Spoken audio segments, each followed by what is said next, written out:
Je vais vous faire ma sélection pour le quintet qui court demain à Vincennes sur les 2700 mètres de la grande piste. Mais avant ça, merci à tous pour tous ces pouces.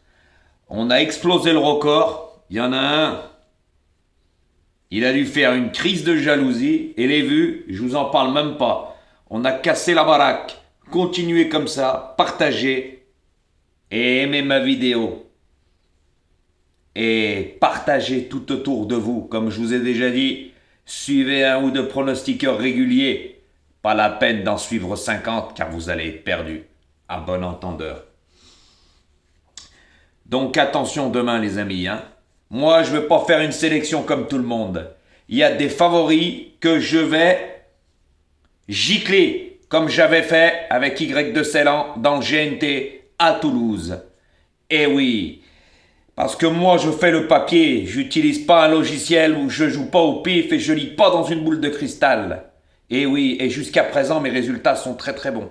Et je suis l'un des plus réguliers sur YouTube. Et comme on dit, il n'y a pas photo. Donc moi en tête de ma sélection, j'ai mis ce numéro 1 que Mathieu connaît puisqu'il l'a monté lors de sa dernière course. Et quand on voit le lot qu'il a couru la dernière course, attention, danger. Inato Piergi, cheval de 6 ans. Hibiscus Man, cheval de 6 ans. Il reste que sur des bonnes performances. Isoufou Duchesne, pareil. Il n'y a que des cracks. Et il avait terminé en 5e position. Son entraîneur avait demandé à Mathieu Mautier de le faire attendre et de le faire finir. Il avait fini très fort. En sachant aussi que le 4e était Goldstar. Goldstar a terminé 2e du GNT à Toulouse. Avec la drive d'Alexandre Brévard. Donc c'est une très très bonne ligne. Donc moi sur la méthode du ham, avant je le préférais sur les parcours de vitesse. Mais avec le temps, il est très très bon aussi sur les parcours de longue haleine. Et je pense que si Mathieu Mautier le monte pas loin de la tête et le fait finir, parce qu'il a une très bonne pointe de vitesse finale, attention les amis. Car c'est un cheval qui s'élance très très bien, il peut se placer très très vite. C'est pas comme certains, ils leur font le bon parcours. Lui, c'est un cheval qui part bien, qui n'est jamais fautif et qui fait toutes ses courtes et qui est en super forme. Et là, sur sa route, il n'y aura pas les 6 ans. À bon entendeur. En deuxième position, j'ai mis ce 16. Alors lui aussi, il reste que sur des bonnes performances. Il n'y aura pas des 6 ans sur sa route. Il est très bien engagé au plafond des gains. Benjamin Rochard le connaît par cœur. Lors de sa dernière course, c'était sur un parcours de vitesse, mais je vous l'avais dit lors de ma dernière vidéo du dernier quintet, que ce n'est pas vraiment un cheval de vitesse, c'est plutôt un cheval de longue haleine. C'est un cheval qui part bien, mais attention, je vous avertis, c'est un cheval qui, à la volte, il peut partir et faire la faute. Je vous aurais averti. Mais s'il part sur la bonne jambe et il ne fait pas de faute, attention, c'est un dur à cuire, parce que lors de sa dernière course, à Vincennes, parcours à l'extérieur, il a remis un coup de rein dans la ligne droite. Donc c'est pas tous les chevaux qui peuvent faire ça. Et c'est vraiment un dur à cuire. Donc attention à ce cheval. C'est pour ça que moi je l'ai mis en deuxième position. En troisième position, la ligne. Happy Danica, femelle. Je vous avais dit elle aussi. Elle avait le numéro 9 lors de sa dernière course. Je pense qu'il l'a pas bien drivé, son driver. Pour moi, elle aurait mieux fait de prendre le dos d'un autre cheval et de le laisser passer et de se faire ramener. Car comme j'ai déjà dit, je le préfère celui-là sur les parcours de longue haleine. Pourquoi? Parce que c'est pas un cheval qu'il faut faire le fort. C'est une femelle qui a une très très bonne pointe de vitesse finale quand on sait bien l'économiser et l'utiliser au bon moment. Car elle est dévastatrice, c'est moi qui vous dis. Et il revient en pleine forme. Surtout quand son driver lui abaisse les œillères, je peux vous dire qu'elle gicle. Donc demain, je lui vois une très très bonne chance, surtout qu'elle n'est pas fautive, régulière, fait toutes ses courses. Et elle aussi, cette fois-ci, il n'y aura pas des 6 ans sur sa route. Et je prends toujours les lignes. Comme la dernière fois, il avait terminé de la ligne du 16, je le reprends. Je prends la même ligne. Voilà les amis. Donc j'ai mis ce 13 en 3e position. En 4e position, le numéro 2, que Franck Nivard connaît par cœur. Il reste sur une disqualification. Dans le même lot que l'As. Ce n'est pas une jument fautive, ça peut lui arriver. C'est des chevaux, c'est des animaux, c'est pas des machines. Voilà, ils peuvent avoir moment de baisse de régime, voilà, il y a plein de choses qui peuvent rentrer en ligne de compte. Ils peuvent être pas bien à ce moment-là. Donc, il n'a pas fait sa course. Mais lui aussi, attention, c'est un cheval qui fait toutes les courses. Il a la meilleure réduction kilométrique sur le parcours, une 11,8. Donc attention à lui. Je pense que là, c'est une très bonne course pour le cheval de Franck Nivard. C'est pareil, hein. Elle s'élance très bien. La dernière fois, elle a fait la faute. Elle n'est pas coutumier du fait. Généralement, c'est pas une jument fautive. Je pense que là, Franck Nivard, cette course-là va prendre des gains. Pour moi, c'est plus un placé potentiel. Il est barré par 2-3 autres chevaux que j'ai mis en tête. Mais attention, parce qu'elle sait finir vite ses courses aussi, hein. Et oui, quand sa pointe de vitesse est économisée. Alors, moi, je l'ai mis quatrième. Voilà, parce qu'elle aussi ne rencontrera pas les 6 ans sur sa route. Donc après, ça sera à vous de voir. En cinquième position, j'ai mis ce numéro 15, qui va être drivé par Mathieu Abrivard. Alors ne tenez pas compte qu'il fait une petite rentrée de 2-3 mois. Voilà, c'est un cheval qui court très bien frais. Et attention, pareil, hein, c'est la même chose. Dans cette course, il y a beaucoup d'attentistes qu'il ne faut pas qu'il fasse l'effort. Et justement, il y en a un autre, ce numéro 15.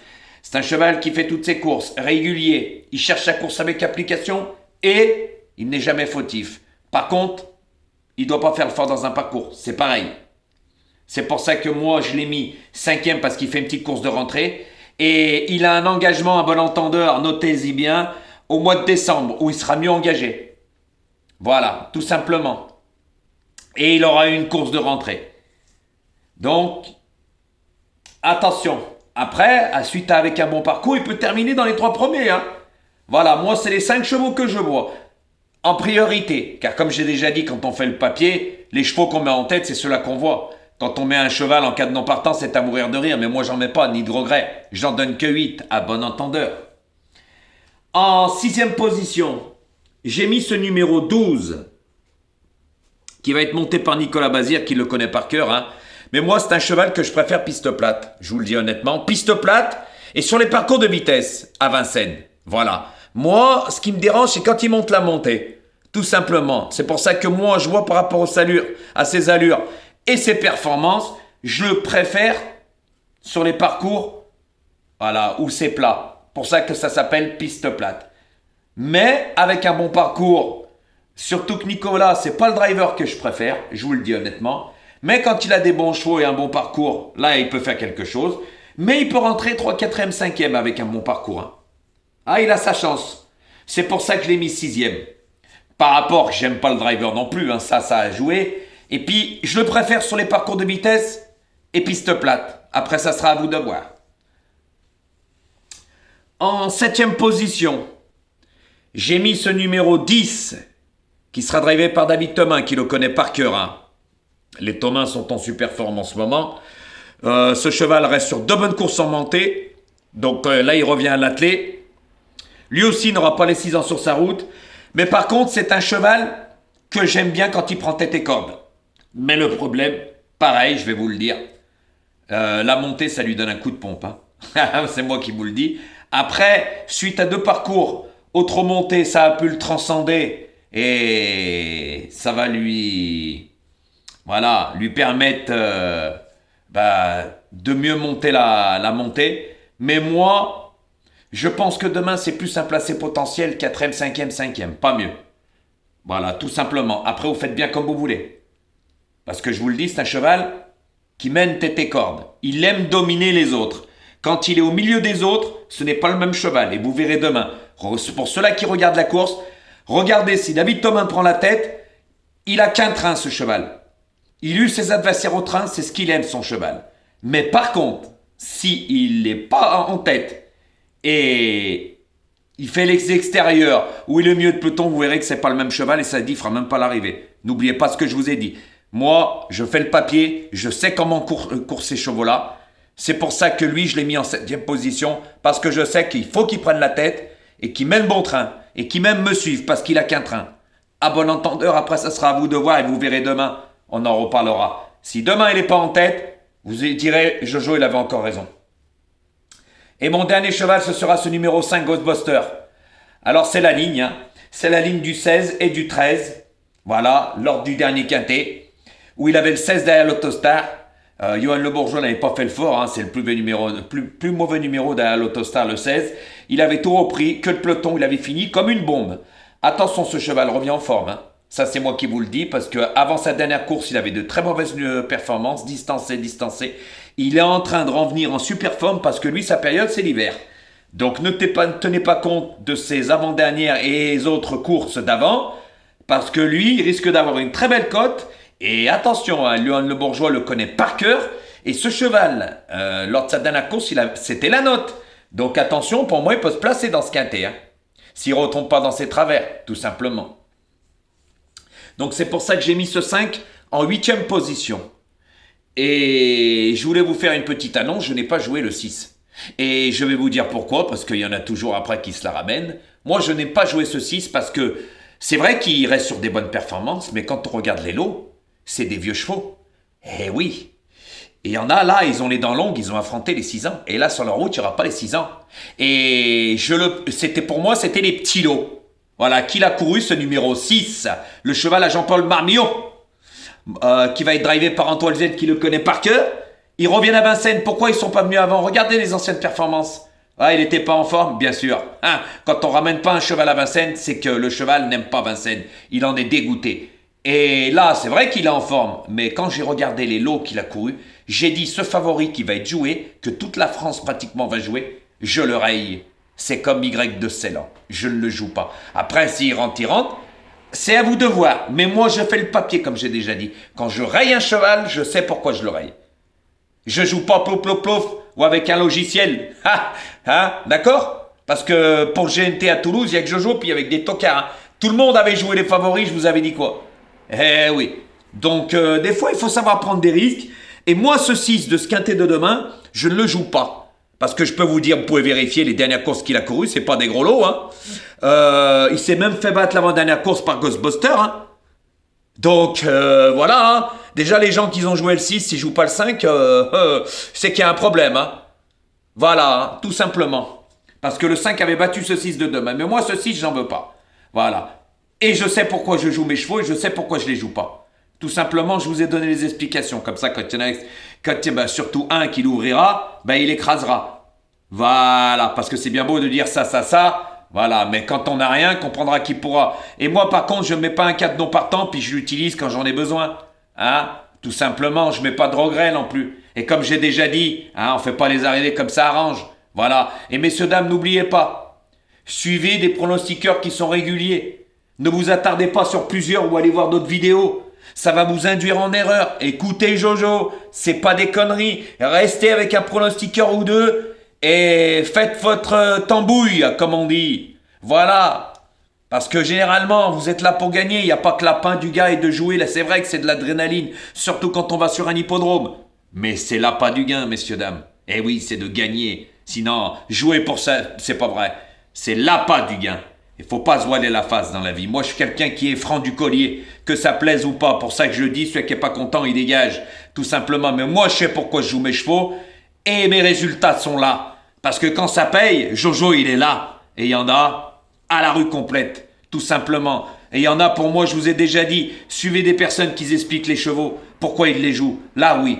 Ne suivez pas des personnes qui vous donnent une série de chiffres. Messieurs, dames, vous pourrez le faire comme eux. Hein. La même chose. Hein. Bah, bien sûr.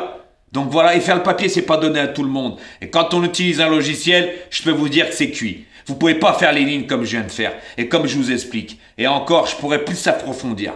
À bon entendeur.